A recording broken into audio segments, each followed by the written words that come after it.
So this is the iPhone 17 Pro, and today we're going to go ahead and compare it to the iPhone 16 Pro after a month of ownership. And I'm going to tell you if it's really actually worth upgrading from an iPhone 16 Pro, or you could use this video if you were deciding between these two right here.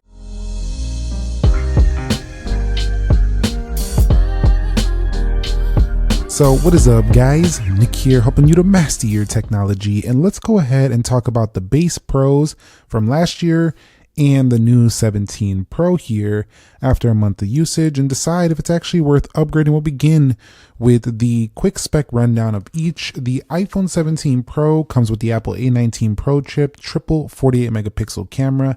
It does have camera control, 6.3-inch display on the front, 3000 is capable, and an 18 megapixel center stage camera on the front, which is essentially an ultra wide square aspect ratio, allowing you to fit a lot more into the frame here. And this phone also does come with a faster GPU as well. So just basically overall going to be a better option here than last year's iPhone 16 Pro when it comes to the spec sheet. We also have 12 gigabytes of RAM. Now this one right here has a dual 48 megapixel plus 12 megapixel camera. It also has titanium frame, 6.3-inch display. This has 2000 nits of brightness, and it does have action button just like the iPhone 17 Pro. And also this does come with the Apple A18 Pro chip, standard with 8 gigabytes of RAM, which was plenty enough for this phone, and overall still has the same iOS 26 software on board right there. So those are some of the key specifications that matter. The front facing camera is still at 12 megapixels, so you're not going to see any of the ultra wide. You can back out a little bit, but nothing like the iPhone 17 Pro. So if you're wondering if it's actually worth upgrading from a spec sheet, I think for those of you out there who do like to be on the latest and greatest, of course, the 17 Pro would be worth the upgrade, but it's not like life-changing stuff if you're just a regular user, that's for sure. Now, I've had this for about a month, and do I think it's worth upgrading in terms of the design and the build? And the answer is not really, because the iPhone 17 Pro actually feels a bit cheaper when it comes to the materials. The titanium on the iPhone 16 Pro always felt super gorgeous in the hand. We have a glass back here. It's kind of like a frosted matte texture, but it just feels great. Titanium frame around the edges, super thin bezels, and even lighter than the iPhone 17 Pro. I think it's a cleaner looking phone, honestly. The iPhone 17 Pro, though, if you're into a two-tone look, you know, it kind of reminds me of some of those cars with like a two-tone roof. You have like two tones here. It is a white glass back here, and then it's aluminum frame. If you like the, texture differences, you'll probably prefer the 17 Pro, but the camera plateau up here is definitely sticking out quite a bit.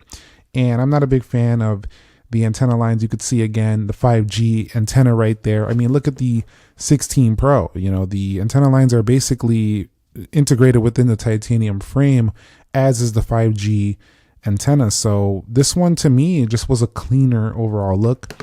But I do have to state that this design is not just about looks, it's also about function as well. The aluminum chassis does allow for better heat dissipation, and it's actually to me been worth the upgrade for heavier use. So if you are actually a heavier user, and I mean heavier user, you gotta consider getting the 17 Pro if you're actually that user. But don't kid yourself. If you're not a heavy user, you're not really gonna notice too much of a difference in that heat dissipation, because the 16 Pro is so good. It's just not quite as good as the iPhone 17 Pro, but definitely better than 15 Pro and 14 Pro. On the whole, though, a little bit more durability on the Ceramic Shield 2 glass on the iPhone 17 Pro. Also a little bit better anti-glare properties on the iPhone 17 Pro. The actual feel in the real world, though, has come down to a heftier but smooth aluminum chassis. Around the edges, I do feel the iPhone 17 Pro just a little bit more comfortable digging into the corner of the palm. It just feels right. It just feels good, but it does feel heftier. The iPhone 16 Pro, a little bit sharper on them corners, but I'm not saying sharp like this doesn't hurt your hand or nothing. Just you can feel it a little bit more than on this one, a little less smooth, but also it feels thinner and lighter, and also feels like the material just feels stronger. The titanium just feels, I don't know, you got to feel it in the hand. It feels a little bit more premium when compared to this smooth aluminum over here. But that's about it. IP68 on both, and both are pretty darn durable. So take it for what you will. I will say, though, that there's less glass on the 17 Pro. So when it comes to durability, If you hit it anywhere up here, you're probably just going to dent or just like scuff up the aluminum a little bit, but you're not going to break anything. With this one, if you hit it like any of these corners, you could crack it up here, over here, over here, over here. There's a lot more glass for it to crack. So I would say the 16 Pro definitely more likely to suffer cracks if you do rock your phone without a case, just due to having more glass in the rear. Now, when it comes to displays, both of them do have gorgeous 6.3-inch OLED displays. Both are ProMotion and both are very smooth, but the iPhone 17, the only real change is the noticeable brightness, and you can actually tell it definitely looks brighter, especially outdoors. And I already thought the 2000 nits was ridiculous bright. 3000 nits just pushes it up a bit. The Apple Watch Ultra 3 also offers this really high brightness levels, but having it on the iPhone, it's great outdoors. And if you're the type of person who uses your phone outside a lot and you tend to get really good weather, you see sun a lot, definitely I do think the 16 Pro definitely has a little bit of weaker brightness, but I say weaker than the 17 Pro. Don't define it as weak because it's still better than most phones on the market. It's just not better than the 17 Pro at its 3000 peak. And now in terms of smoothness, the iPhone 17 Pro has actually been a bit smoother on 26 due to being the newer phone. Newer phones usually a little bit better optimized for the latest software that just came out. But definitely I do like this quite a bit. Now, they do have the same aspect ratio at 19:9, so when we are reading these two phones, we're going to be reading at the same level of width on the panel, so it's not going to be able to display any more content on this phone or that phone, so it's about the same there. Scratch resistance is probably slightly better on the iPhone 17 Pro as well on that display.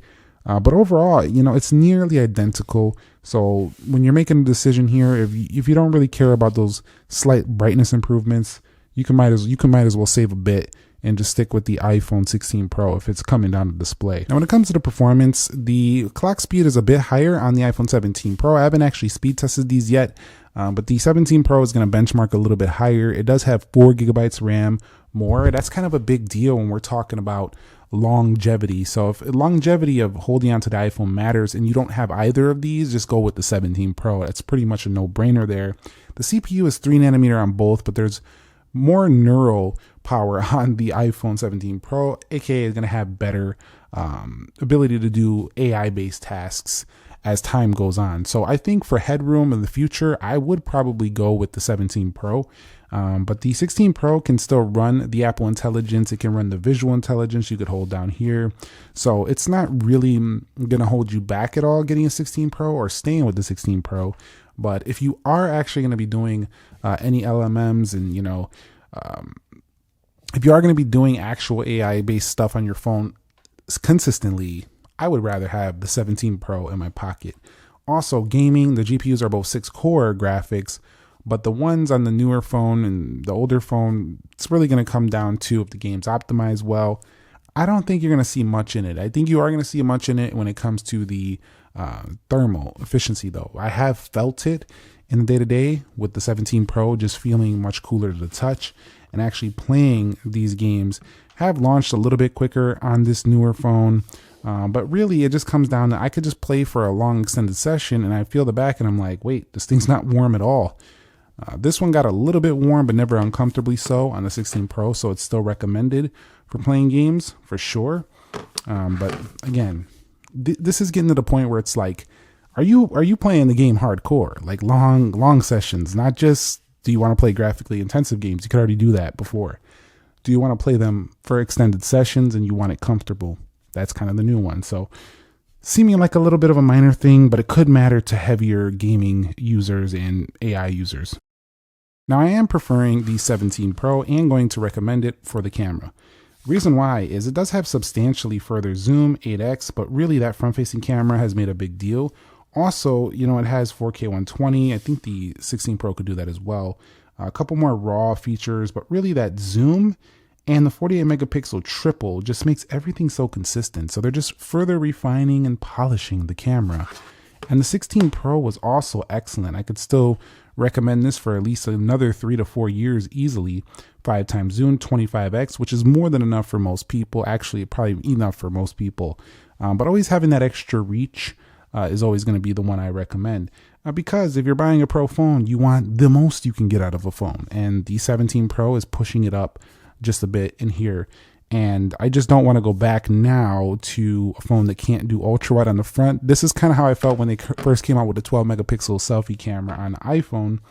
It was so good on the iPhone 11 that, you know, some other phones that compete with it, a lot of them didn't do better in this department. But the iPhone 17 Pro is doing this once again. The whole F17 series with these center stage cameras is doing this once again, while also giving you more zoom, which is something we complained about before with iPhones. But now, I mean, 40x is really strong. I would like to see, 50, 100 times with some AI enhancements to maybe make the images look better at the furthest reach. But still, that is a substantial improvement, and I'll take it. So the camera upgrades are worth it, I think, for the 17 Pro. Another thing is the battery life. I rant and raved about how good the battery life for this base model 16 Pro was, and I'm not changing my statements on that. The 16 Pro has a really strong battery for a one-handed 6.3 inch iPhone, and it felt like a 6.1 inch design with a 6.3. The iPhone 17 Pro, a bit heftier, but it comes because of a bigger battery.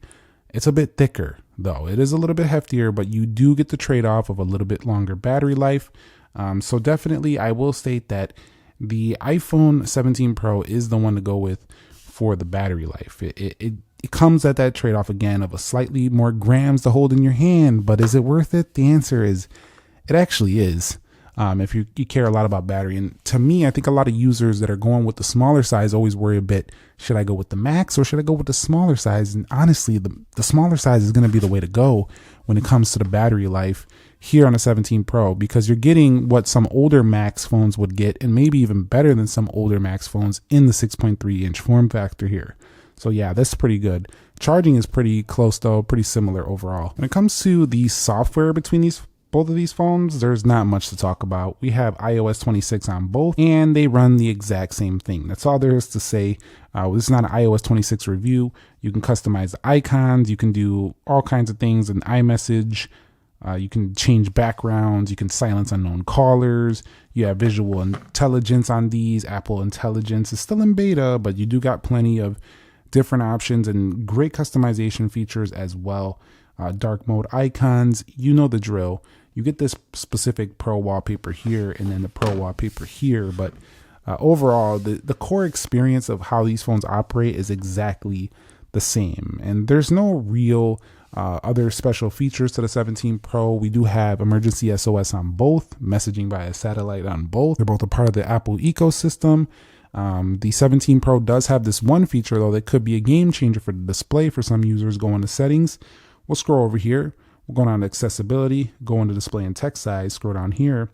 And they do have a PWM pulse smoothing feature. So for those of you who are sensitive to the PWM displays, that could be a big deal for you, as they do something similar to DC dimming to actually help those people who are sensitive and get issues with those displays, which is reported to be a real issue for many people. So that could be the game-changing decision maker right there. But in the real world day-to-day comparison, what I felt is basically the 17 Pro is a 16 Pro with a few changes that also improve the phone experience, but kind of comes down to some preferences too. I would say the looks and the material choice comes down to preferences, but everything else is an improvement. Better cameras, longer battery life, powerful performance. I just don't like this a little bit thicker and potentially arguably not better looking, and some people are going to agree with that, some won't. I do like that it is different though. Even though to me it might not be better looking in terms of a classy minimal look, I do think it's nice that it doesn't look like the last phone. I like that Apple's finally switching the look. Hopefully they don't keep the same look for 5 years again, but I do like when we see something that just looks like a different phone. That's just, maybe it's just novelty, but that's what I feel about it right there. But final verdict, is it actually worth upgrading? I think from a 16 Pro user perspective, if your battery is already like getting low and you're going to replace the battery and you kind of like what you're seeing here, you want some of those upgrades, sure, it's worth it. If you're the type of person who's like, you know what, I got to be on the latest and greatest. That's just what it is. I'm selling my 16 Pro. Go for it. But for the everyday user who's using social media, taking photos and videos, using their phone as a communications device, absolutely not. This is definitely not a worthy upgrade for you. For those of you pushing it in the games, this is a powerhouse beast in your pocket. This thing does everything for you day to day. I do think it's worth it to go to the 17 Pro. But again, this is one of those years where it's just like, do you need that power? Kind of reminds me of like back in the day when it was like iPhone 6 and iPhone 6S. The 6S had the more power, but they kind of were similar, but they had the more power. Same thing with like the iPhone 12 and the 13. You know the drill. Like every year, it's like it's kind of like one is a good, powerful phone, and the next one is polished up and even more powerful. That's kind of like what we're seeing here once again. So let me know your thoughts on the iPhone 17 Pro, 16 Pro. What do you think? Do you think it's a worthy upgrade? Are you guys going to go ahead and decide between these two? If you got any questions, comments, concerns about this, consider dropping them down below. People in this community we love to chat about this. So you're going to get your answer one way or another. I'll catch you on the next episode. Thank you very much for watching. Nick here. Be sure to be well, and peace.